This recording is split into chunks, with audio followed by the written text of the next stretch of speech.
The Bible study tools, mixture between KJV and NIV. Love and marriage. Ephesians 5 verse 22 to 33. Wives, submit yourselves to your own husbands, as you do to the Lord. For the husband is the head of the wife, and Christ is the head of the church, his body, of which he is the Saviour. Now, as the church submits to Christ, so also wives must submit to their husbands in everything. Husbands, love your wives just as Christ loved the church and gave himself up for her to make her holy, cleansing her by the washing with water through the word, and to present her to himself as a radiant church, without stain or wrinkle or any blemish, but holy and blameless. In this way, husbands ought to love their wives as their own bodies. He who loves his wife loves himself. After all, no one ever hated their own body, but they feed and care for their body, just as Christ does the church. For we are members of his body. For this reason, a man will leave his father and mother and be united to his wife, and the two will become one flesh. This is a profound mystery, but I am talking about Christ and the church. However, each one of you also must love his wife as he loves himself, and the wife must respect her husband. Love and marriage. Colossians 3 verse 18 to 19. Wives, submit yourselves to your husband as is fitting in the Lord. Husbands, love your wives and do not be harsh with them. Proverbs 18 verse 22. He who finds a wife finds what is good and receives favour from the Lord. Song of Solomon 8 verse 3. I am my beloved, and my beloved is mine. Genesis 2 verse 22 to 24. Then the Lord man made a woman from the rib he had taken out of man, and he brought her to the man, and the man said, This is now my bone of my bones and flesh of my flesh. She shall be called woman, for she was taken out of man. That is why a man leaves his father and mother and is united to his wife, and they become one flesh. Proverbs 5 verse 18 to 19.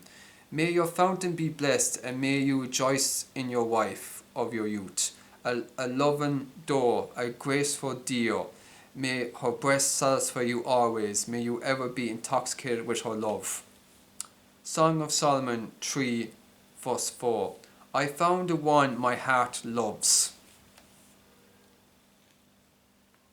Proverbs 31:10 verse 10 to 12. A wife of noble character who can find? She is worth far more than rubies. Her husband has full confidence in her and lacks nothing of value. She brings him good, not harm, all the days of her life. Song of Solomon 8 verse 6. Place me a seal over your heart, like a seal on your arm. For love is as strong as death, its jealousy unyielding as the grave. It burns like blazing fire, like a mighty flame. Many waters cannot quench love, rivers cannot sweep it away. If one were to give all the wealth of one's house for love, it would be utterly scorned.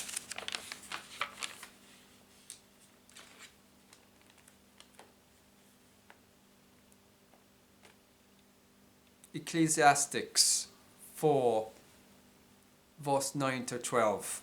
Two are better than one because they have good return for their labour. If either of them falls down, one can help the other up. But pity anyone who falls and no one to help them up. Also, if two lie down together, they will keep warm. But how can one keep warm alone? Though one may be overpowered, two can defend themselves.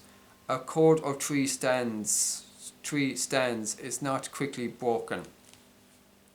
Mark 10 verse 9 to 6. But all the beginning of creation, God made them male and female. For this reason, a man will leave his wife.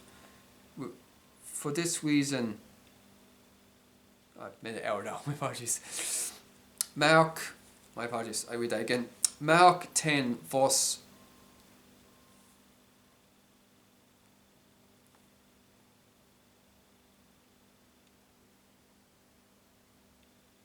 think I might have got it's Mark 10 and what. I think I might have spelled the number wrong. It's Mark 10. But at the beginning of creation, God made them male and female. For this reason, man will leave his father and mother and be united with his wife, and two will become one flesh. So they are no longer two, but one flesh. Therefore, what God has joined together, let no man separate.